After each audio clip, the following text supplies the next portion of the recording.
আসসালামু আলাইকুম এভরিওয়ান। তো কেমন আছো তোমরা? আশা করি অনেক ভালো আছো। তোমাদের দয়া এবং ভালোবাসায় আমিও অনেক ভালো আছি। তো তোমরা তো আর আগের মতো আমাকে সাপোর্ট করো না।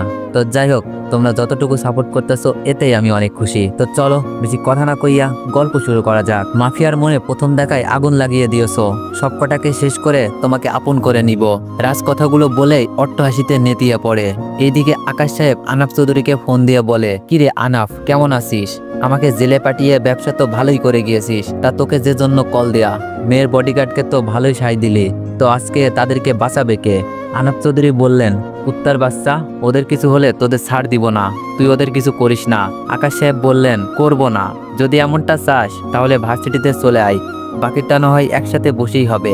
আনাফ চৌধুরী অফিস থেকে তাড়াহুড়ো করে বের হয়ে যায়, সাথে কিছু বডিগার্ডকে নিয়ে নেয়। ক্যাম্পাসে গিয়ে দেখে আকাশ সাহেব আর তার ছেলে রাজ বসে আছে। বিপরীত পাশে তাকিয়ে দেখে ঐশী মাটিতে লুটিয়ে পড়ে কান্না করছে, পাশেই অনেকে রক্তাক্ত বডিটা পড়ে আছে।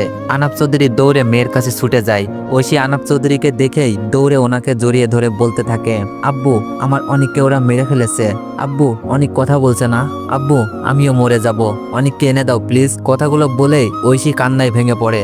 তখনই আকাশ সাহেব তাদের কাছে এসে বলে, আনাপ, তোর যাবতীয় সম্পত্তি আমার ছেলে রাজের নামে লিখে দে, না হলে তোর মেয়েকে আর তোকে এখানেই মেরে ফেলে রাখবো, তুই চিন্তা কর কি করবি। আনাপ চৌধুরী বললেন, তোদের কাউকে কিচ্ছু দেব না, কি করতে পারবি কর, এই গার্ডরা এদিকে আসো। আনাপ চৌধুরীর বডিগার্ডদের ডাকার সাথে সাথে কয়েকটা গুলির শব্দ হয়। তাকে দেখে বডিগার্ডদের নিতর দেহটা মাটিতে পড়ে আছে। আনাপ চৌধুরী ভয় পেয়ে যায়, ভয়ে মেয়েকে শক্ত করে জড়িয়ে ধরে। দেখ আনাপ, তুই যদি আমার কথা না মানিস তাহলে তোদের অবস্থা এই তোর বডিগার্ডদের মতোই হবে। এই শহরে এখনো কেউ জন্ম নেয়নি আমার ছেলে রাজের মুখোমুখি হবে। রাজের নামে পুরো শহর থরথর করে কাঁপে, তাই আইন কানুনের ভয় দেখাস না, সাইন করে দে। আনাপ চৌধুরী বুঝতে পারে তাদের কথা না মানা ছাড়া কোনো উপায় নেই। আনাপ চৌধুরী সাইন করার জন্য কলমটা হাতে নিতেই ক্যাম্পাসের ভিতরে প্রায় 30টার মতো গাড়ি এসে ক্যাম্পাসের মাঠে এসে থামে। সবগুলো থেকে অনেকগুলো পুলিশ আর আর্মি অফিসার বের হয়। পুলিশ আর্মিদের দেখে রাজ আর আকাশ সাহেব কিছুটা আটকে ওঠে, তবে তারা সবাই খেয়াল করলো সামনের গাড়ি থেকে এখনো কেউ বের হয়নি। একজন এসে সামনের গাড়িটার দরজা খুলে দিতেই স্বয়ং দেশের মন্ত্রী সেই গাড়ি থেকে বের হয়। মন্ত্রীকে বের হতে দেখে আকাশ সাহেবের আর রাজের গলা শুকিয়ে যায়। আকাশ সাহেবের মাথায় একটাই প্রশ্ন, মন্ত্রী সাহেব এখানে কিভাবে? নাকি আনাপ মন্ত্রী সাহেবকে বলেছে? মন্ত্রী মাহবুব সাহেব পুলিশ আর আর্মিদের দাঁড়াতে বলে। আকাশ আর রাজের সামনে গিয়ে দাঁড়ায়। এতক্ষণ আনাপ সাহেবও বিস্ময় দৃষ্টিতে তাকিয়েছিল। আকাশ সাহেব বললেন, স্যার আপনি এখানে? আমাকে বললে আমি তো আপনার এখানে চলে যেতাম। মন্ত্রী সাহেব বললেন, হয়েছে আর বলতে হবে না, আপনারা দুজন কি করতে যাচ্ছিলেন জানেন? আচ্ছা আপনাদের দুজনকে একটা গল্প শোনাই। মানুষেরা শিকার করতে জঙ্গলে যায় আর তারা একটা হলেও শিকার করে ধরে আনে। আচ্ছা বলেন তো, জঙ্গলে যে শিকারি যায় তার কি প্রাণের ভয় নেই? কারণ জঙ্গলে তো বিষাক্ত জানোয়ার বাঘ থাকে, তাহলে শিকারি কেন একা শিকার করতে যায় বলতে পারবেন? মাহবুব সাহেবের কথায় সবাই চুপ। উনি তো ঠিকই বলেছে, জঙ্গলে অনেক রকম পশু থাকে, তাহলে কিভাবে শিকারী ভয় না পেয়ে শিকার করে নিয়ে আসে? কিছুক্ষণ পর মাহবুব সাহেব নিজেই বলতে শুরু করেন, জানতাম আপনারা পারবেন না, আমি বলে দিচ্ছি। কারণটা হলো শিকারী শিকার করার আগে জঙ্গলটাকে নিজের আয়ত্তেই করে নেয়। কারণ শিকারী জানে জঙ্গলে একটা পদক্ষেপ ভুল হলেই মৃত্যু নিশ্চিত, তাই আত্মরক্ষার জন্য শিকারী নিজের কাছে প্রয়োজনীয় জিনিস নিয়েই যায়। তাহলে কেন অনেক এখানে পড়ে পড়ে মার খাচ্ছে? মাহবুব সাহেবের মুখে অনেক নামটা শুনে সবাই অবাক হয়ে যায়। মাহবুব সাহেব আবার বলতে শুরু করেন, মাফিয়া কিং রাজ, মেয়ে পাচার, ড্রাগস, বিভিন্ন অসামাজিক কাজে জড়িত। তুমি নিজেকে সবসময় বেশি চালাক মনে করো তাই না? তোমার থেকেও চালাক এখানে আছে। আর হ্যাঁ আকাশ সাহেব, আমি আপনাকে পদ থেকে বের করব না, কারণ আপনার কাছে এমন একজন এসে উপস্থিত আছে যে আপনাকে মৃত্যুর দ্বার পর্যন্ত এগিয়ে দিয়ে আসবে। আর যাই হোক, আপনাদের একটা সত্যি কথা বলে যায়, যে ছেলেটাকে এভাবে বেদরমভাবে পিটাচ্ছেন সে কোনো সাধারণ ছেলে না, সে হচ্ছে পৃথিবীর সব থেকে ভালো শার্পশুটার, জুটো, ক্যারাটে, কুম্ফু এক্সপার্টিং শুটিং। হি ইজ দ্য র এজেন্ট অনিক মাহমুদ। তার হাত থেকে আজ পর্যন্ত কেউ রেহাই পায়নি। রাফিয়া থেকে একজন শিবলি নামে মাফিয়া বাংলাদেশে আক্রমণ করেছিল, সেই মাফিয়াকে মেরে প্রশংসিত হয়। অনেক আমার খুব কাছের। যখন শিবলিকে মেরে আসছিল তখন ওকে বলেছিলাম আমার কাছে কি চাই। অনেক বলেছিল, আমি চাই আমার কাজে যেন কেউ বাধা না দেয়, স্বয়ং আপনিও না। আজ আমি আমার জীবনের সাথে জড়িত একটা মিশনে যাব, তাই আমি চাই সম্পূর্ণ মিশনটা আমি একাই করব, কোনো প্রশাসন আমাকে বাধা দিতে পারবে না। আমি বলেছিলাম আচ্ছা তাহলে তাই হবে, তবে দরকার লাগলে অবশ্যই আমাকে জানাবে। আর শোন, তোদেরকে বলতেছি, তোদের কাজ কিভাবে মারা হবে জানি না, তবে বেঁচে থাকলে আমি দেখতে আসব। আর হ্যাঁ আনাপ চৌধুরী, আপনার কোনো চিন্তা নেই, আপনি যাকে মেয়ের জামাই বানাতে চাচ্ছেন সে বড় বড় মাফিয়াকে নিমিষেই মাটিতে দাফন করে দিয়েছে। আমাদের র এজেন্টের গর্ব অনিক মাহমুদ। আজ আমি আসি। কথাগুলো বলেই মাহবুব সাহেব চলে যায়। অনিকের এমন ভয়ঙ্কর পরিচয় পেয়ে রাজ, আকাশ সাহেব, আনাপ চৌধুরী, ঐশী সহ সবাই বেশ চমকে আছে। এতক্ষণ আকাশ সাহেবের মুখে ছিল রাজের থেকে বড় কেউ নেই, এখন মনে হচ্ছে অনেকের কাছে রাজ কিছুই না। তাদের সকলের ভাবনার মাঝে একটা গম্ভীর কণ্ঠের আওয়াজ শুনতে পাই, পিপিলিকার ডানা গজায় মরিবার তরে। তাই তো পিপিলিকার ডানা ঝাপটিয়ে আকাশে ওড়ে, আকাশ থেকে পড়ে গিয়ে ডানা ভেঙে মরে। তারা সবাই তাকিয়ে দেখে অনেক গাড়িতে হেলান দিয়ে সিগারেট টেনে আকাশে ধোঁয়া ওড়াচ্ছে আর এই লাইনগুলো উচ্চারণ করছে। সারা শরীরে রক্ত মাখা, রক্তের ফোঁটা চুল দিয়ে আশ্রে পড়ছে, এ যেন এক ভয়ঙ্কর মানব। তখন অনেক রাজের দিকে তাকিয়ে আস্তে আস্তে হাতটা মুষ্টিবদ্ধ করে মুখ দিয়ে আওয়াজ করে ওঠে, বুম। অনেকের মুখের আওয়াজের সাথে সাথে ক্যাম্পাসের বাইরের জঙ্গলের দিকে একটা বিকট শব্দ হয়। তারা সেদিকে তাকিয়ে আবার ভয়ঙ্করভাবে অনেকের দিকে তাকায়, কারণ ক্যাম্পাসের পিছনে পুরনো বাড়িটি ব্লাস্ট হয়ে গেছে, আগুন দাউ দাউ করে জ্বলতেছে। রাজের মাথায় চক্কর দিতে শুরু করে, চিল্লিয়ে বলতে থাকে, আমার এতদিনের সবকিছু নষ্ট হয়ে গেছে, আমি ধ্বংস হয়ে গেছি, আমার সব শেষ। রাজ কথাগুলো বলে প্রায় চোখ মুখ লাল বর্ণ ধারণ করে। তখন অনেক সিগারেটের জোরে একটা টান দিয়ে বলতে শুরু করে, ওই পুরনো বাড়িতে তোর যাবতীয় কালো জিনিস আছে, সেখানেই তুই সবকিছু রাখতি, ড্রাগস, গাঁজা, মেয়ে পাচার সহ যাবতীয় কাজ সেখানেই করতি। দেখ তোর সবকিছুই আজ ধ্বংস, তুই এখন রাস্তার ফকির। কথাই আছে না, পাপ বাপকেও ছাড়ে না, বলেই অনেক হাসতে থাকে। অনেকের কথাগুলো রাজের কাছে কাটার মতো লাগছে, তাই সে চিল্লিয়ে বলে ওঠে, তোকে আজ আমি জ্যান্ত কবর দিব, তুই আমার এতদিনের সবকিছু নষ্ট করে দিয়েছিস, তোর রক্ত দিয়ে আমি গোসল করব। কথাগুলো বলেই রাস্তার লোকদের ডাকে অনেকের মারার জন্য। কিন্তু আশ্চর্যের বিষয় হলো অনেকের মাঝে কোনো রূপ প্রতিক্রিয়া হলো না, সে মনের সুখে সিগারেট টেনে যাচ্ছে। লোকগুলো যখন সামনাসামনি প্রায়, তখন অনেক নিজের হাতকে পিস্তলের ন্যায় করে যার দিকে ইশারা করছে সেই মাটিতে লুটিয়ে পড়ছে। এক এক করে সবার মৃতদেহ মাটিতে পড়ে যায়, কপাল বেয়ে রক্ত পড়ছে। রাজ ভয় পেয়ে যায়, তার সবগুলো লোককে কে মারলো। রাজ একটু সামনে এগিয়ে লোকগুলোর দিকে তাকিয়ে দেখে কপাল থেকে গরম বুলেটের ধোঁয়া বের হচ্ছে, তার মানে স্নাইপার দিয়ে অ্যাটাক করছে।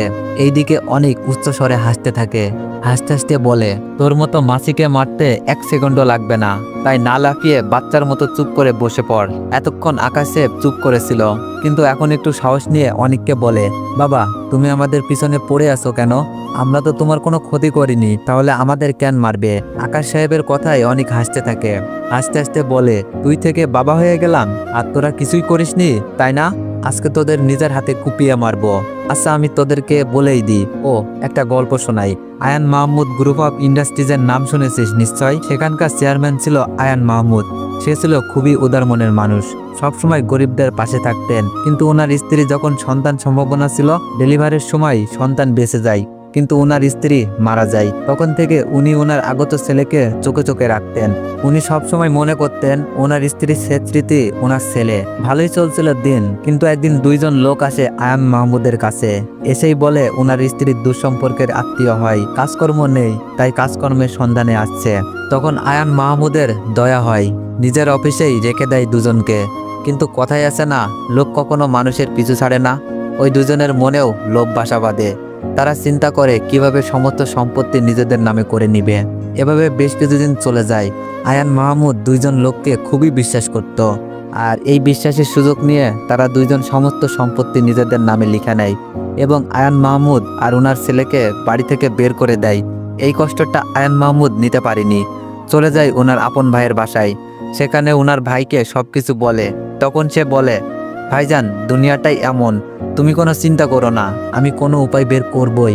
এভাবে তোর সমস্ত সম্পত্তি তারা নিয়ে যেতে পারে না, তুমি কোনো চিন্তা করো না, ভাতিজাকে নিয়ে রেস্ট নাও। এভাবে কিছুদিন যাওয়ার পর আয়ান মাহমুদ আর এই টেনশন নিতে পারেনি। প্রেশার স্ট্রোক করে উনি না ফেরার দেশে চলে যায়, কিন্তু রেখে যায় ওনার ছেলেকে ভাইয়ের বাড়িতে। আস্তে আস্তে ছেলে সেখানে বড় হতে থাকে, কিন্তু পরের ছেলেকে কে বা এতদিন পালবে? চাচা আদর স্নেহ করলেও চাচি সহ্য করতে পারতো না, দিনের পর দিন অত্যাচার করত। যখন চাচি ছেলেটাকে মারতো তখনই ছেলেটার চোখে অগ্নি দাউ দাউ করে জ্বলতো, কারণ ছেলেটার এই অবস্থার জন্য একমাত্র ওই দুইজন লোক দায়ী। ওই লোক দুইটার জন্য আজ সে বাবাহারা। প্রতিদিন ছেলেটা ওই লোকদের মনে রাখতো, একটা মুহূর্তের জন্য ভোলার চেষ্টা করেনি, মনে করতো আর নিজের মাঝে হিংস্রতা পুষে রাখতো। তা তোরা জানিস সে ছেলেটাকে, আর দুইজন লোকই বাকে। অনেকের কথাগুলো ক্যাম্পাসের সবাই মনোযোগ দিয়ে শুনছিল। রাজ আর ঐশী বেশি মনোযোগ দিয়ে শুনছিল। আনাপ চৌধুরী আর আকাশ সাহেবও চমকে অনেকের দিকে তাকিয়ে আছে। তখন অনেক আবার বলতে শুরু করে, সেই বিজনেসম্যান আয়ান মাহমুদের ছেলে আমি অনিক মাহমুদ, আর যেই দুইজন আমার বাবাকে খুন করেছে তারা হচ্ছে আকাশ খান আর আনাপ চৌধুরী। আজ যে তাদের এত সম্পত্তি, এগুলোর আসল মালিক আমার বাবা আয়ান মাহমুদ। তাদের জন্যই আজ আমার বাবাকে আমি হারিয়েছি। আর হ্যাঁ রাজ, তুই নিজেকে সবথেকে বড় মাফিয়া বলে দাবি করিস তাই না? কিন্তু তোর উপরেও যে একজন মাফিয়া আছে। আচ্ছা, তুই কি মাফিয়া কিং ডেভিলের নাম শুনেছিস? রাজ বলল, হ্যাঁ, মাফিয়াদের মাঝে একজন বড় মাফিয়া হলো মাফিয়া ডেভিল। সে সব খারাপ কাজের সাথে জড়িত। আমরা যারা খারাপ কাজ করি তাকে পার্সেন্টেজ দিয়েই করি। আচ্ছা, তুই কি জানিস সেই মাফিয়াকে? হয়তো জানিস না, তাহলে শোন। এই যে আনাপ চৌধুরীকে দেখতে পারছিস, সেই হলো মাফিয়া কিং ডেভিল। বলেই অনিক হাসতে শুরু করলো। অনিকের কথায় সবাই চমকে আনাপ চৌধুরীর দিকে তাকায়। সে মাথাটা নিচু করে আছে। এতক্ষণে ঐশীও তার বাবার দিকে তাকায়। অনিক আবার বলতে শুরু করে, রহস্য এমন একটা জিনিস যা প্রত্যেক মানুষের কাছেই থাকে। সবাই রহস্যভাবে চলতে ভালোবাসে, কিন্তু আমি অনিক সমস্ত রহস্যকে খুলে ফেলতে ভালোবাসি। মানুষের জীবন কতই না রহস্য দিয়ে ঘেরা। আজ আমি সমস্ত রহস্যকে ভেঙে দিয়ে সত্যকে তুলে ধরব। সবাই আজ দেখবে আর চমকে উঠবে। হয়তো সামনে যা হবে তার জন্য অনেকের সম্পর্কের মাঝে আঘাত আনা হবে। তবে তাই হোক, আজ অনেক বলবে সব কিছুর অবসান ঘটাবে। অনেক পকেট থেকে সিগারেট বের করে আগুন ধরায়। তখনই আনাপ চৌধুরী বলল, তুই কিভাবে জানতে পারলি আমার বিষয়ে? আমার বিষয়ে শুধু একজনই জানে, সে হলো আনাপ চৌধুরী। আজ আমি বলবো আর আপনারা শুনবেন। আচ্ছা রাজ, তোকে একটা প্রশ্ন করি, খেয়াল করে শোন। তোকে কোনোদিন কি আকাশে বাসায় থাকতে দিয়েছে? রাজ বলল, না, আমি হোস্টেলে থেকেছি, বাসায় যাইনি কখনো। যখন দরকার হয়েছে তখন আব্বু এসেই দেখা করে গিয়েছে। আমি বললাম, রাজ, তোকে যদি আমি বলি আকাশে তোর আব্বুই না, তাহলে কি বিশ্বাস করবি? আচ্ছা তুই বল, তোকে সবসময় খারাপ কাজের মধ্যে ঢুকিয়ে রেখেছে, সবসময় প্রয়োজনে রেখেছে, আর রকিকে সবসময় নিজের পাশে রেখেছে, আর আবদার পূরণ করেছে। আর তোর কোনো আবদার পূরণ করেনি। রকিকে বানিয়েছে চোখের মণি, আর তোকে বানিয়েছে টাকার খনি। তোর আব্বু আম্মুকে আকাশে নিজের হাতে খুন করেছে। বিশ্বাস না হলে প্রমাণ দিই। রামু কাকা, এদিকে আসেন তো। অনেকের কথায় একজন মুরব্বী লোক ভিড় থেকে বেরিয়ে আসে। লোকটা এসে রাজকে জড়িয়ে ধরে কান্না করে দেয়। রাজের সবকিছু মাথার উপর দিয়ে যাচ্ছে।